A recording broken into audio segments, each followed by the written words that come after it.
WhatsApp has added a new feature called member tags, allowing users to describe their role or identity in group chats. Want to create your own? I'm Jessica, and in this video, I'll show you how to add a member tag in group chats on WhatsApp. Now let's get started. To add a member tag in a WhatsApp group chat, open WhatsApp and go to the group chat where you'd like to give yourself a member tag.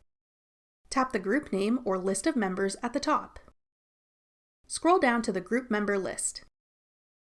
Tap your name.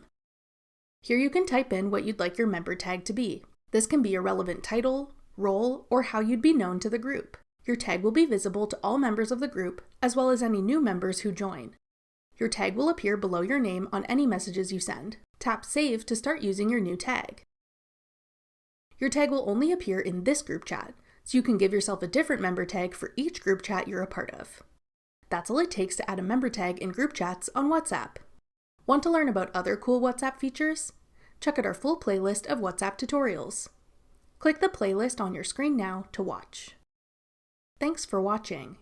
If you found this video helpful, we'd love it if you'd hit the like button below and subscribe to our channel. We put out great new tech tutorials like this one every day.